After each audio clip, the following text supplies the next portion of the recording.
మాజీ సీఎం జగన్ పై మంత్రి నిమ్మల రామానాయుడు విరుచుకుపడ్డారు. 5 ఏళ్లు రాయలసీమ ప్రాజెక్టులను నిర్లక్ష్యం చేసిన జగన్ ముసలి కన్నీరు కారుస్తున్నారని మండిపడ్డారు. రాయలసీమ బిడ్డ అని చెప్పుకునే జగన్ హంద్రీనివాకు చెందిన 3500 క్యూసెక్కుల నీటిని ఎందుకు పంపింగ్ చేయలేదని ప్రశ్నించారు. 5 ఏళ్లలో రాయలసీమకు ఏం చేశావని అక్కడి ప్రజలే జగన్ను అడుగుతున్నారని అన్నారు. రాయలసీమలో ఉన్న ప్రాజెక్టులన్నీ తెలుగుదేశం పార్టీ హయాంలోనే ప్రారంభమయ్యాయన్నారు మంత్రి నిమ్మల రామానాయుడు. దీనిపై మరింత సమాచారం మా కరెస్పాండెంట్ శ్రీహరి అందిస్తారు. రైట్ శ్రీహరి, చెప్పండి.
మాజీ సీఎం జగన్ పై మంత్రి నిమ్మల రామానాయుడు విరుచుకుపడ్డారు. 5 ఏళ్లు రాయలసీమ ప్రాజెక్టులను నిర్లక్ష్యం చేసిన జగన్ ముసలు కన్నీరు కారుస్తున్నారని అన్నారు. దీనిపై మరింత సమాచారం మా కరెస్పాండెంట్ శ్రీహరి అందిస్తారు. శ్రీహరి, చెప్పండి.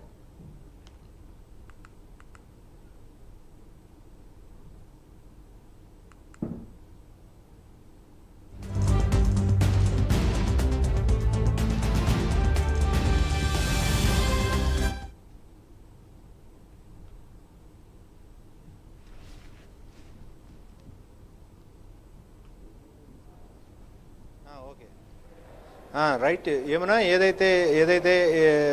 ఏదైతే నీటి వివాదానికి సంబంధించి తెలంగాణ అదేవిధంగా ఆంధ్రప్రదేశ్కి నీటి వివాదానికి సంబంధించి తెలంగాణ అసెంబ్లీలో రేవంత్ రెడ్డి చేసిన వ్యాఖ్యలు ఏవైతే ఉన్నాయో అవన్నీ కూడా ఆ రాష్ట్ర రాజకీయ ప్రయోజనాలుగా చూడాలని చెప్పని కూడా ఒక పక్క మంత్రి నిమ్మల రామానాయుడు అదేవిధంగా రాష్ట్ర ప్రభుత్వం అయితే సూచిస్తుంది.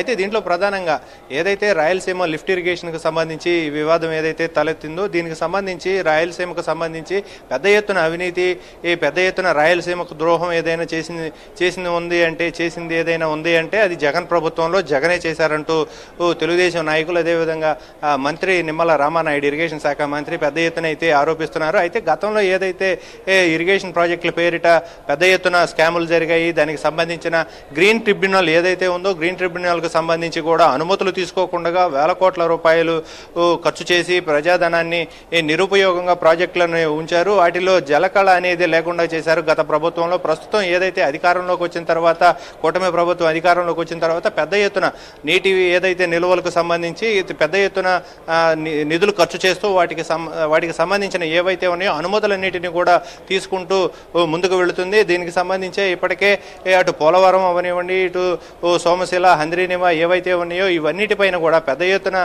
నీటి నిల్వలతో పాటు వాటికి సంబంధించిన ఖర్చు ఏదైతే ఉందో దానిపైన చట్టబద్ధంగా ప్రణాళికతో ముందుకు వెళ్తుంది కూటమి ప్రభుత్వం అంటూ నిమ్మల రామానాయుడు అయితే తెలిపారు. అయితే దీంట్లో ప్రధానంగా చూసుకున్నట్లయితే గత ప్రభుత్వం ఏదైతే గ్రీన్ ట్రిబ్యునల్ నుంచి అనుమతులు తీసుకోకుండా వాటిపైన ఎన్జీటీ పెద్ద ఎత్తున ఫైన్లు వేసిందంటూ కూడా దానికి సంబంధించి 100 కోట్ల రూపాయలు ఫైన్లు వేస్తే 25 కోట్లు ఈ ప్రభుత్వం కూటమి ప్రభుత్వం అధికారంలోకి వచ్చిన తర్వాత పే చేయాల్సి వచ్చింది.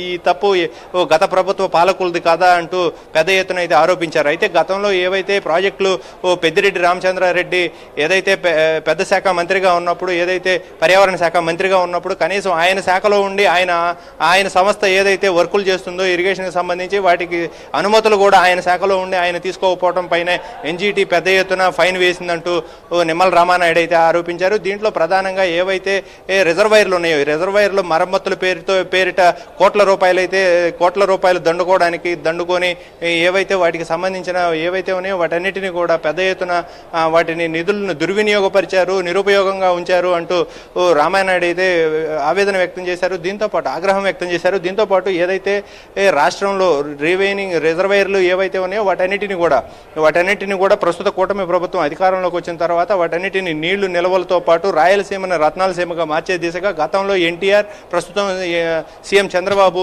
ఏదైతే ఉన్నాయో ఈ ప్రాజెక్టులన్నింటినీ కూడా నిర్మాణం చేపడుతూ మరింత ముందుకు తీసుకువెళ్తున్నారంటూ నిమ్మల రామానాయుడు అయితే స్పష్టం చేశారు. అయితే దీంట్లో ప్రధానంగా చూసుకున్నట్లయితే తెలంగాణ రాష్ట్ర ప్రయోజనాల కోసం వారు చెప్పే మాటలు, అక్కడ ఉన్న పార్టీలు ఏవైతే ఉన్నాయో వాటన్నిటిని ఎవరి రాజకీయ స్వార్థ ప్రయోజనాల కోసం వారు మాట్లాడుతున్నారు.